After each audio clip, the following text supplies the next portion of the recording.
जय हिंद। आज की इस वीडियो में हम जानेंगे सिंधु सभ्यता की मुख्य विशेषताएं। पिछले वीडियो में हमने देखा था सिंधु सभ्यता का संक्षिप्त परिचय और इनके महत्वपूर्ण स्थलों को। तो चलिए बिना देर किए हुए स्टार्ट करते हैं।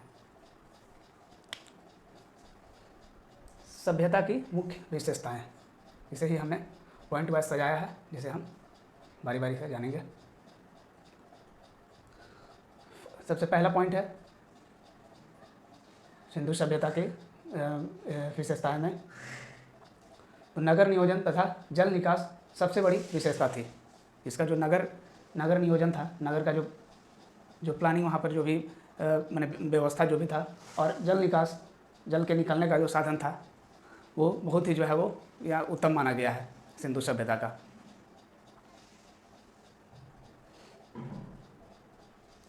नेक्स्ट पॉइंट अब है फीचर्स सिंधु सभ्यता का। जो मेन फीचर्स है उसमें नालियाँ ढकी तथा सड़कें सीधी थी। नालियाँ जो है वो ढकी हुई थी, जैसे अभी के समय में देखते हैं कि पटिया ये सबसे ढका हुआ रहता है, सीमेंट का जो बना हुआ रहता है उससे। तो उसी से पहले भी जो है सिंधु सभ्यता के समय में भी जो नालियाँ थी वो ढकी और सड़कें सीधी जो है वो मिली हैं, और सड़कें सीधी। नेक्स्ट पॉइंट है यहाँ का जो अब बात करें यहाँ की अर्थव्यवस्था को जानते हैं। यहाँ का अर्थव्यवस्था कैसा था। तो यहाँ का जो अर्थव्यवस्था इकोनॉमी जो था वो मेनली डिपेंडेंट था एग्रीकल्चर पे, यानी कृषि। जो यहाँ के लोग जो है वो अधिकतर खेती बाड़ी में ही लगे हुए थे। इनका मुख्य जो हम कह सकते हैं वो सोर्स था, वो खेती ही था। पैसे का मुख्य आधार कृषि। अब नेक्स्ट पॉइंट है आगे जो यहाँ पर था वो अंतर्राष्ट्रीय व्यापार भी होता था। यहाँ के लोग जो है वो अंतर्राष्ट्रीय व्यापार भी करते थे, मतलब एक देश से दूसरे देश से सामान का आयात और निर्यात किया जाता था। यही कहलाता है अंतर्राष्ट्रीय व्यापार। इसके अब आगे पॉइंट है भाषा भाव चित्रात्मक। भाषा जो था वो भाव चित्रात्मक था, मतलब वो भाव मतलब कह सकते हैं कि वो पूरी तरह से फीलिंग को दिखाता था। जो भी भाषा था, जो भी अंदर में जो भी भाव है उसको जो है वो पूरी तरह से प्रदर्शित करता था। और समाज जो था, समाज मातृसत्तात्मक था। समाज मातृसत्तात्मक मतलब वहाँ पर जो है औरतों को ज़्यादा वैल्यू दिया जाता था, मैंने इस टाइम सिंधु सभ्यता के समय में। लेकिन अब जबकि हम वर्तमान की बात करें तो अभी जो हमारा जो समाज है वो अभी भी पितृसत्तात्मक है, जैसा कि आपको पता होगा। ये हो गया। अब नेक्स्ट पॉइंट अब आता है इसमें फीचर्स ऑफ हड़प्पन सिविलाइजेशन में। नेक्स्ट पॉइंट है कि माप तौल 16 का गुणज था।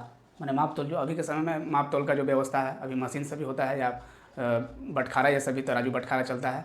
तो यहाँ भी जो माप तौल में जो वजन ये सब के लिए किया जाता था, मेजरमेंट के लिए, वो था माप तौल की व्यवस्था में था 16 का गुणज था। माप तौल का गुणज 16 का गुणज, यानी कह सकते हैं कि बटखारा जो था वो 16 से शुरू होता था। 16 32 किलो का, 48 64 इस तरह से जो है वो 16 के मल्टीप्लाई में जो है वो यहाँ पे मतलब वेट करने का जो भी था व्यवस्था था, इस तरह से ही होता था।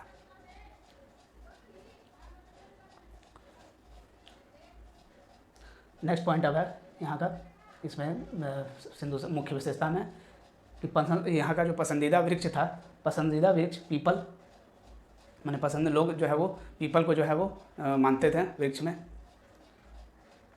मानने का मतलब कि है उसे जो है वो एक तरह की पूजा ये सब करते थे। जो पीपल वृक्ष है वो अभी के समय में भी पीपल की पूजा किया जाता है। और पशु था सांड जो है वो सांड था पशु में पसंदीदा। और पक्षी में पसंदीदा पक्षी में था बतख, डक जो होता है वो था इन लोग सिंधु सभ्यता के लोगों का। पसंदीदा वृक्ष पीपल, पशु सांड और पक्षी बतख थे। नेक्स्ट पॉइंट अब है लोगों ने नगरों तथा घरों के विन्यास के लिए ग्रिड पद्धति अपनाई। ग्रिड पद्धति कहने का सेंस कि जाल व्यवस्था जो है, जाल व्यवस्था यानी कि सड़कें जो है एक दूसरे को समकोण 90 डिग्री पर काटती थी, और जो है इधर उधर मुड़ी हुई नहीं थी सड़कें जो है। बस हम एक जगह कहीं पर हम देखे हुए हैं सिंधु सभ्यता के एक आध जगह पर जो है वो सड़कें टेढ़ी मेढ़ी मतलब पाई गई है, लेकिन अधिकतर सड़कें जो है वो सीधी थी और एक दूसरे को 90 डिग्री पर काटती थी। और यहाँ पर ग्रिड पद्धति कहने का सेंस ये भी है कि जो सड़क जो भी मतलब दरवाजे थे वो सड़क पर ही जो है खुलते थे, और एक क्रम से, जैसे अभी के समय में सोसाइटी हम देखते हैं, तो उसी तरह से सोसाइटी के जैसा ही जो है यहाँ सिंधु सभ्यता के समय में भी जो है वो उसी तरह का इंफ्रास्ट्रक्चर वहाँ पे था। वैसे ही जो है मकान जितने भी थे उसी तरह से थे।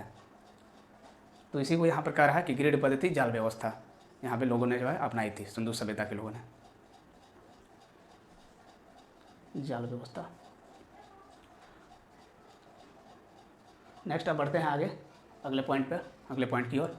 तो यहाँ का जो मुख्य फसल था वो था गेहूँ और जौ। मुख्य फसल में मुख्य मतलब यहाँ के लोग जो है वो गेहूँ और जौ की खेती जो है वो अधिकतर मतलब करते थे ज़्यादातर।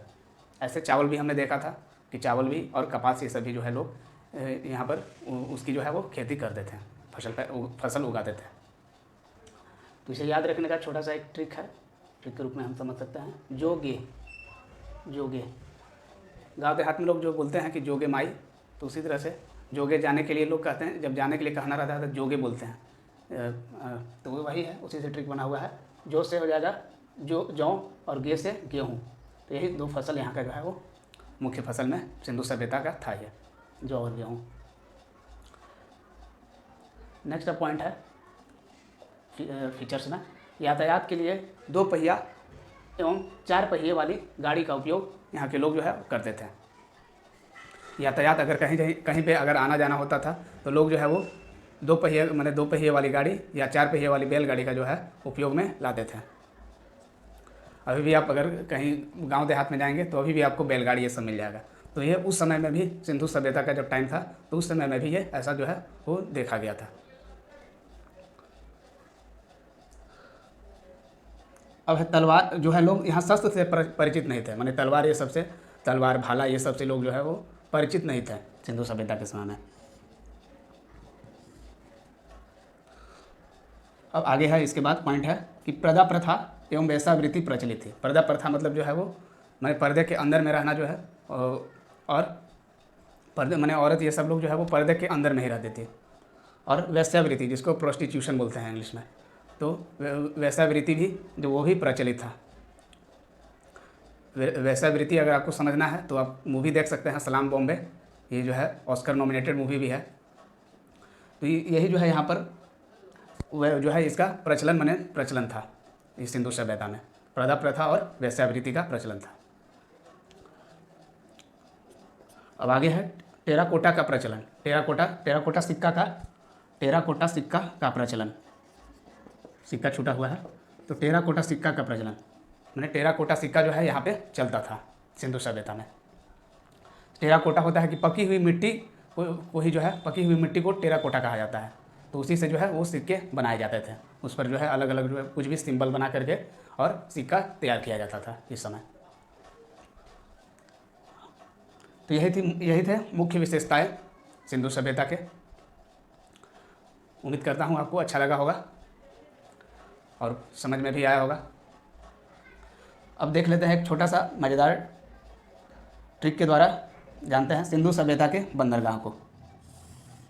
सिंधु सभ्यता के बंदरगाह, तो सिंधु सभ्यता के बंदरगाह वो दो ही स्थल से मिले हैं, एक सुरकोटदा और दूसरा लोथल से। सुरकोटदा और लोथल, सुरकोटदा से गोदीवाड़ा बंदरगाह जो है वो देखा गया है। तो यही 2 जगह हैं, 2 स्थल। तो इसको हम एग्जाम में क्वेश्चन पे पूछ देता है कि निम्न में से किस स्थल पर बंदरगाह मिला है। ऑप्शन दिया हुआ रहेगा आपका, स्थल के नाम हड़प्पा, मोहनजोदड़ो, सुरकोटदा और इनमें से कोई नहीं। इस तरह से आपका क्वेश्चन होता है। तो इसको हम आसानी से याद रख सकते हैं।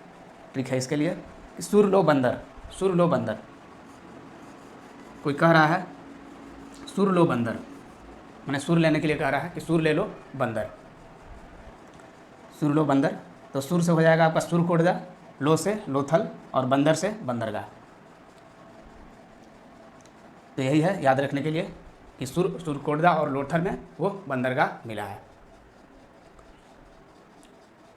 मज़ा आया होगा आपको ट्रिक के द्वारा जान करके। चलिए, तो इसी के साथ ही वीडियो को यहीं पे समाप्त करते हैं। फिर मिलेंगे अब नेक्स्ट क्लास में, जहां हम सिंधु सभ्यता के स्थल एवं उनकी नदियों को ट्रिक के द्वारा पढ़ेंगे और याद भी कर लेंगे। और इसी तरह से वीडियो आपको मंडे टू सैटरडे हमारे चैनल पर मिलती रहेगी शाम में। तब तक के लिए जय हिंद, वंदे मातरम।